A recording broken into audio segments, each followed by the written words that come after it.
നക്സലുകളെ പിടിക്കാൻ നിയമിച്ചിരിക്കുന്ന തണ്ടർ ബോൾട്ടുകാർ കാട്ടിൽ കയറി പരിശോധിച്ചു. പക്ഷേ 2 പകലും 2 രാത്രിയും ചെന്താമരയെ കണ്ടെത്താൻ കഴിഞ്ഞില്ല. പോലീസുകാർ അവരുടെ എല്ലാ വഴികളും പരിശോധിച്ചു നോക്കി, കണ്ടെത്താൻ കഴിഞ്ഞില്ല. നാണക്കേടിന്റെ പടുകുഴിയിലേക്ക് വീണുപോയി. എന്നാൽ ഈ ചെന്താമരയുടെ ഒരു ബന്ധു പോലീസിന് നിർണായകമായ ഒരു മൊഴി കൊടുത്തു. ചെന്താമരയുടെ സ്വഭാവം അനുസരിച്ച് അയാൾക്ക് 2-3 ദിവസത്തിൽ കൂടുതൽ വിശന്ന് ജീവിക്കാൻ കഴിയില്ല. അതുകൊണ്ട് അയാൾ ഇവിടെ എവിടെയെങ്കിലും ഒക്കെ കാട്ടിലോ മറ്റോ ആയിരിക്കാനാണ് സാധ്യത. പോവാൻ സാധ്യത കാട്ടിലേക്കാണ്. കാട്ടിൽ അതീവ രഹസ്യമായി ഒളിഞ്ഞിരിക്കാൻ അയാൾക്കറിയാം. അവിടെ നിന്ന് 2-3 ദിവസത്തിനകം വിശക്കുമ്പോൾ അയാൾ തിരിച്ചു വരും. ഒന്നിൽ അയാളുടെ വീട്ടിലേക്ക് വരും, അല്ലെങ്കിൽ കുടുംബ വീട്ടിലേക്ക് വരും എന്ന് സഹോദരൻ മൊഴി കൊടുത്തു. അതനുസരിച്ച് പോലീസ് മഫ്തയിൽ 2 വീടിന്റെയും പരിസരത്തിരുന്നു. രാത്രി 11 മണിയോടെ എല്ലാവരും ഉറങ്ങിക്കാണും എന്ന് കരുതി ചെന്താമര വീട്ടിലേക്ക് എത്തി. പോലീസ് പിടികൂടി. ഇതാണ് സംഭവിച്ചത്. വാസ്തവത്തിൽ പോലീസിന്റെ ഒരു നേട്ടമെന്ന് നമുക്ക് പറയാൻ കഴിയുന്ന ഒരു കണ്ടെത്തലല്ല. വിശന്ന അവശ നിലയിലായിരുന്നു ചെന്താമര. ഭക്ഷണം ചോദിച്ചു. പോലീസ് ഭക്ഷണം വാങ്ങിക്കൊടുത്തു. അപ്പോൾ തന്നെ പോലീസ് ചെന്താമരയുമായി പോലീസ് സ്റ്റേഷനിലേക്ക് പോയി. നാട്ടുകാർ അവിടെ വന്ന് ചില പ്രശ്നങ്ങളൊക്കെ ഉണ്ടാക്കി കാണണമെന്ന് പറഞ്ഞ് അങ്ങനെയാണ് മാധ്യമങ്ങളെ പോലും കാണിക്കുന്നത്. മെഡിക്കൽ പരിശോധന നടത്തി. ഇന്ന് രാവിലെ കോടതിയിൽ ഹാജരാക്കി. ഇനി ജീവിതകാലം മുഴുവൻ ചെന്താമര ജയിലിലാണ്. ചെന്താമര വിഷം കഴിച്ചിരുന്നു എന്നാണ് ആദ്യ വാർത്തകൾ പുറത്തു വന്നത്. ചെന്താമര വിഷം കഴിച്ചേക്കും എന്ന നിഗമനം സാമാന്യ ബോധമുള്ളവർക്കൊക്കെ ഉണ്ടായിരുന്നു. കാരണം ചെന്താമരയുടെ മുമ്പിൽ ഇനി വഴികളൊന്നുമില്ല. അയാൾ 3 പേരെ കൊന്ന കേസിലെ പ്രതിയാണ്. ഒന്നാമത്തെ കൊലപാതകത്തിൽ ജാമ്യത്തിൽ കഴിയുമ്പോഴാണ് മറ്റ് 2 പേരെ കൊന്നത്. അയാളുടെ ലിസ്റ്റിൽ ഇനിയും കൊല്ലപ്പെടാൻ 2-3 പേർ കൂടിയുണ്ട്. അയാളുടെ അയൽപക്കത്തുള്ള ഒരു ലക്ഷ്മി അടക്കം, ബിന്ദു അടക്കം പലരെയും കൊല്ലാൻ അയാൾ ഇരിക്കുന്നു. ഈ കുടുംബത്തിൽ ഇനി ബാക്കി 2 പെൺകുട്ടികൾ കൂടിയുണ്ട്. അയാൾ കൊല്ലും എന്ന് നേരത്തെ തന്നെ പ്രഖ്യാപിച്ചവരാണ് ഇവരൊക്കെ. ആദ്യം അയാൾ ജാമ്യം കിട്ടി പുറത്തു വന്നപ്പോൾ 2 പേരെ കൊന്നു. അതുകൊണ്ട് തന്നെ അയാൾ ഇനി ജാമ്യം കിട്ടി പുറത്തു വന്നാൽ ബാക്കിയുള്ളവരെയും കൊല്ലും എന്ന് തീർച്ചയാണ്. പ്രോസിക്യൂഷനും പോലീസും ഇത് പറയാം. അയാൾ ജീവിതകാലത്ത് ഇനി പുറത്തു വരാൻ പോകുന്നില്ല. അയാളുടെ ആദ്യത്തെ കേസിൽ വിചാരണ നടക്കുമ്പോൾ തന്നെ അയാൾക്ക് വധശിക്ഷ കിട്ടാം. കാരണം ആദ്യ കേസിന്റെ തുടർച്ചയായി 2 കേസ് കൂടിയുണ്ട്. അതിന് ശിക്ഷയ്ക്ക് മുമ്പ് തന്നെ അയാൾക്ക് വധശിക്ഷ കിട്ടാം.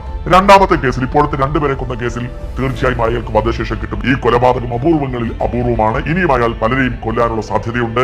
ഇതൊക്കെ വ്യക്തമായ സ്ഥിതിക്ക് അയാൾക്ക് ഇനി ജാമ്യം പോലും കിട്ടില്ല എന്ന് ഉറപ്പാണ്. ഇത് അയാളും അറിയണത്, സ്വാഭാവികമായും അയാൾ അറിയേണ്ടത്. അപ്പോൾ അയാൾ ഇതിനു മുൻപ് ജീവൻ എടുക്കാൻ ശ്രമിച്ചേക്കുമെന്നാണ് ഞാൻ കണക്കാക്കിയിരുന്നത്.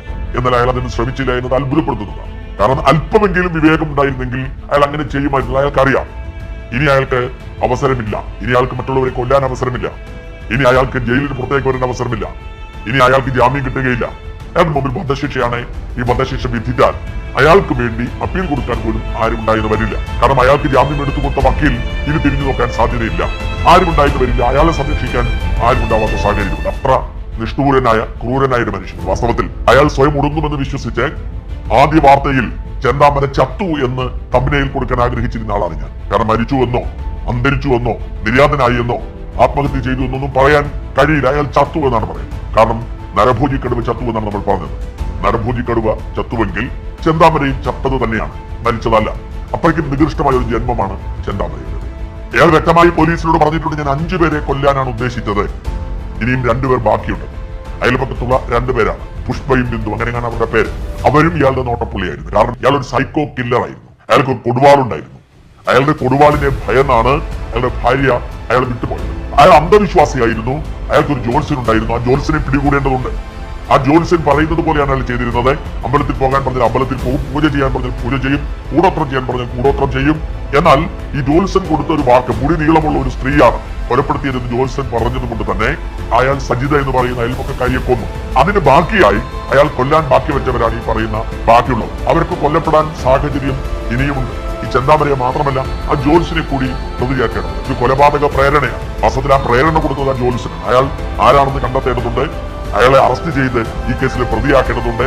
അയാൾ ജയിലിലടക്കണം. കാരണം അങ്ങനെ ഒരു വിവരക്കേട് വിളിച്ചു പറയുന്ന ഒരാൾ അയാൾ മറ്റുള്ളവരുടെ ജീവൻ എടുക്കാൻ കാരണമാകും. ആ ജോത്സ്യനെയും പ്രതി ചേർക്കുകയും അയാളെ ജയിലിലടക്കുകയും അയാളെ ശിക്ഷിക്കുകയും ചെയ്യേണ്ടത്. ഇത്തരം ജോത്സ്യന്മാർ കുഴപ്പക്കാരാണ്. ഇനിയൊരു ചോദ്യം മാത്രം ബാക്കിയാകുന്നു. ഇയാൾക്ക് ചെല്ലും ചെലവും കൊടുത്ത് നമ്മൾ സംരക്ഷിക്കേണ്ടതുണ്ടോ? ഇയാൾ കുറ്റവാളിയാണ് എന്ന് ഇയാൾ സമ്മതിച്ചതാണ്. എല്ലാ തെളിവുകളും ആദ്യം മുതൽ ഉള്ളതാണ്. സജിതയെ കൊന്ന കേസിൽ അയാൾ കുറ്റവാളിയാണ്. ഇപ്പോഴിതാ എല്ലാ തെളിവുകളും അയാൾക്കെതിരെയാണ്. അയാൾ സുധാകരനെയും അമ്മ ലക്ഷ്മിയെ കൊന്നിരിക്കുന്നു, 3 പേരെ കൊന്നിരിക്കുന്നു, കുറെ അധികം പേരെ കൊല്ലുമെന്ന് പറഞ്ഞിരിക്കുന്നു. ആ 2 കുട്ടികൾ അവർ ആശങ്കയിലാണ്. അവർ വളരെ സങ്കടത്തോടു കൂടിയാണ്. അഖിലയും അതുല്യയും. ആ 2 കുട്ടികളുടെയും ജീവിതം തന്നെ കുട്ടിച്ചോറായി. അവർക്കിനി അവരെങ്ങനെ മുമ്പോട്ട് പോകും? വല്ലാത്ത പ്രതിസന്ധിയിലേക്ക് അവരെ തള്ളിവിട്ട ഈ കൊലയാളിയെ ഇത്രയും കാലം സൂക്ഷിച്ചില്ല. ഇനി അയാളെ നമ്മൾ ഇങ്ങനെ ദീർഘകാലം കൊണ്ടുപോകേണ്ടതുണ്ടോ? വിചാരണ നടത്തി ഉടനെ ശിക്ഷിക്കാൻ കഴിയില്ലെങ്കിൽ ജാമ്യത്തിലേക്ക് അയാൾ വീണ്ടും വരാൻ സാധ്യതയുണ്ടെങ്കിൽ പോലീസുകാർ ചെയ്യേണ്ടത് അവർ ഇതുവരെ ചെയ്ത കുറ്റകൃത്യത്തിന് പ്രായശ്ചിത്തമാണ്. വാസ്തവത്തിൽ പോലീസിന്റെ വീഴ്ച കൊണ്ടാണ് സുധാകരന്റെ ലക്ഷ്മിയുടെയും ജീവൻ പോയത്. അതിന് പ്രായശ്ചിത്തമായി പോലീസ് ചെയ്യേണ്ടത് വെടിവെച്ച് കൊല്ലുകയാണ്. എന്നിട്ട് എൻകൗണ്ടർ, അതായത് ഇവർ രക്ഷപ്പെടാൻ ശ്രമിച്ചപ്പോൾ വെടിവെച്ച് കൊന്നു എന്ന് പറഞ്ഞാൽ മതി. അങ്ങനെയാണ് ചെയ്യേണ്ടത്. കാരണം അയാൾ ദയ അർഹിക്കുന്നില്ല, ഈ ലോകത്തിന്റെ ഒരു വെളിച്ചവും കാണാൻ അർഹിക്കുന്നില്ല. അയാൾ ജയിലിൽ തന്നെ കഴിയേണ്ടയാളാണ്. ദീർഘകാലം വധശിക്ഷയായിരിക്കും അയാൾക്ക് കിട്ടാൻ പോകുന്നത്. അയാളെ ഇരുട്ടറയിൽ ദീർഘകാലം നമ്മളുടെ ചെലവിൽ കഴിയേണ്ടി വരും. എന്നിട്ട് എന്തോരം ബാധ്യതകൾ, എന്തോരം ചെലവുകളും ഇനിയുണ്ട് അയാൾക്ക് വേണ്ടി. അയാൾ തീറ്റിപ്പോറ്റുന്നതായിട്ട് ഭക്ഷണം കൊടുക്കണം, വസ്ത്രം കൊടുക്കണം, എല്ലാ സംവിധാനങ്ങളും ഒരുക്കി കൊടുക്കണം, അയാളുടെ മനുഷ്യാവകാശങ്ങൾ സംരക്ഷിക്കണം. അതിനൊന്നുമുള്ള യോഗ്യത അയാൾക്കില്ല. വാസ്തവത്തിൽ അയാളെ എൻകൗണ്ടറിലൂടെ കൊന്നുകളയാനുള്ള ഉത്തരവാദിത്വമാണ് പോലീസുകാരുടെ. സമൂഹം പോലീസിനോട് കടപ്പാടുള്ളവരാണ്. അയാൾ ജീവിച്ചിരിക്കുന്ന അർഹനല്ല. പക്ഷെ നിയമപരമായി പോലീസിന് ഒരാളെ കൊല്ലാൻ കഴിയില്ല. പക്ഷേ രക്ഷപ്പെടാൻ ശ്രമിച്ചപ്പോൾ കൊന്നു എന്ന് പറഞ്ഞാൽ അത് അത്ര സാഹചര്യം ഒരുക്കി കൊടുത്താൽ അത്രയേ ഉള്ളൂ. എന്തിനാണ് അയാൾ ജീവിച്ചിരിക്കും? ഇത്രയും ക്രൂരനായ മനുഷ്യൻ ജീവിച്ചിരുന്നാൽ അയാൾക്ക് ഇനിയും നമ്മുടെ നിയമ സംവിധാനങ്ങളുടെ നൂലാമാലകളുടെ ഭാഗമായി ജാമ്യം കിട്ടിയെന്ന് വരാം. ജാമ്യം കിട്ടിയാൽ ഇയാൾ ഇനിയും ജീവൻ എടുത്തെന്ന് വരാം. ഇവിടെ ചിലരൊക്കെ കോടതിയെ പറ്റി പറയുന്നത് കണ്ടു. കോടതികൾക്ക് നാണം വരുന്നത്. കോടതിയെ കുറ്റം പറയുന്നവർക്ക് വിവരമില്ലാത്തതുണ്ട്. കാരണം 2019 നടന്ന കൊലപാതകം, അതിന് വിചാരണ ഇതുവരെ തുടങ്ങിയിട്ടില്ല. 6 വർഷമായി. ഒരു വിചാരണ തടവുകാരനെ അനന്തമായി ജയിലിൽ അടയ്ക്കാൻ ഒരിക്കലും സാധ്യമല്ല. പോലീസിന്റെ ഭാഗത്തെ വീഴ്ചയാണ്. അവർക്ക് 90 ദിവസം കൊണ്ട് ഇതിന്റെ അന്വേഷണം പൂർത്തിയാക്കാൻ കഴിയുമായിരുന്നു. പോലീസ് അന്വേഷണം പൂർത്തിയാക്കിയില്ല. ആ പെൺകുട്ടി പറയുന്നുണ്ട് 2 വർഷം കൂടുമ്പോൾ പോലീസുകാർ മാറും, ഓഫീസർമാർ മാറും, എല്ലാവരുടെയും അടുത്ത് പോയി ഞങ്ങൾക്ക് ഇത് ബോധ്യപ്പെടുത്തേണ്ട ബാധ്യതയുണ്ടായിരുന്നു. ബോധ്യപ്പെടുത്തിയിട്ടും ഒന്നും ഗുണമുണ്ടായില്ല. അപ്പനും അമ്മയും പോയി, വലിയമ്മയും പോയി.